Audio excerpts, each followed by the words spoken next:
Saya beri batas waktu sampai jam 12 malam.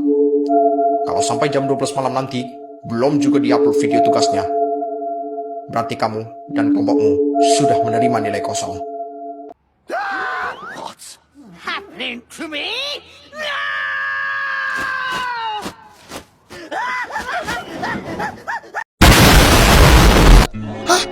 Aduh pusing, pala otak, pala Barbie pusing, bolak-balik, maju, mundur, maju, mundur, maju, mundur, maju, mundur.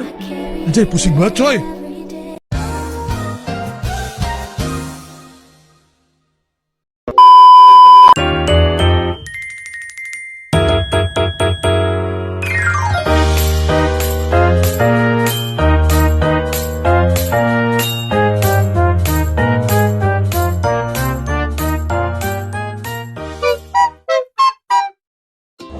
Assalamualaikum warahmatullahi wabarakatuh.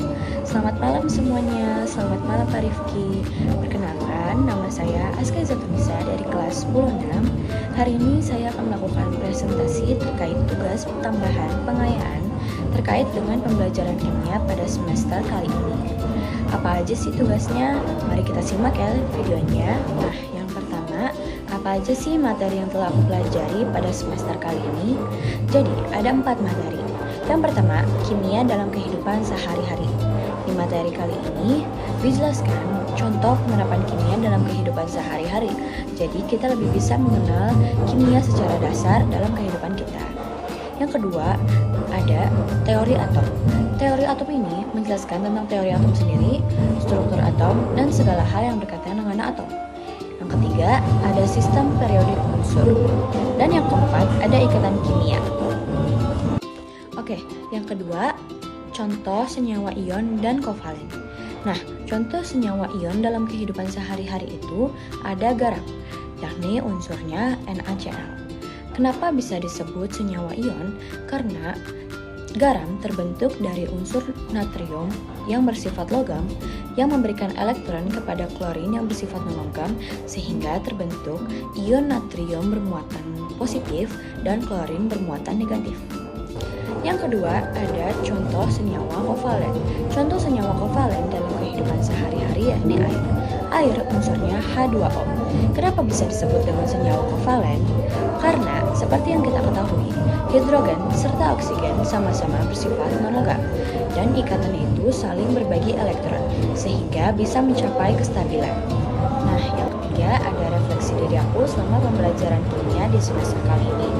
Jujur saja di pembelajaran kimia pada semester ini ada beberapa hal yang memang menurut aku itu sulit, tapi juga ada beberapa materi yang menurut aku itu mudah. Nah, cara aku mengatasi kesulitan itu ternyata bukan hanya dengan cara membaca dan menghafal.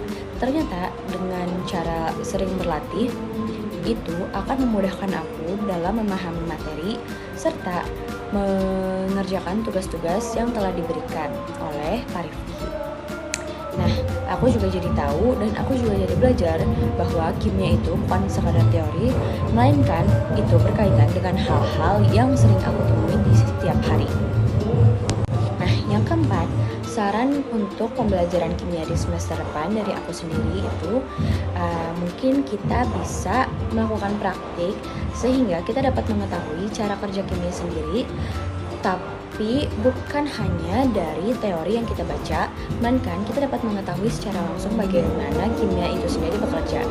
Nah, aku juga punya saran kalau kita dapat melakukan latihan soal khusus setiap materinya agar konsep-konsep yang ada di dalam pembelajaran kimia tersebut semakin tertanam dan kita akan semakin paham tentang kimia yang akan kita pelajari.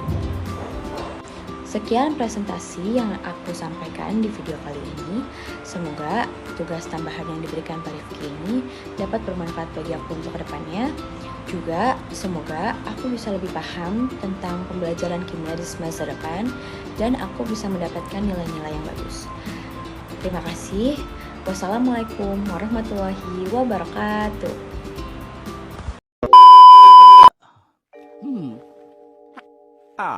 Aneh sekali. Biasanya aku terbangun setiap pagi dengan perasaan sangat tidak enak memenuhi perutku. Tapi hari ini aku sangat bersemangat dan bahagia.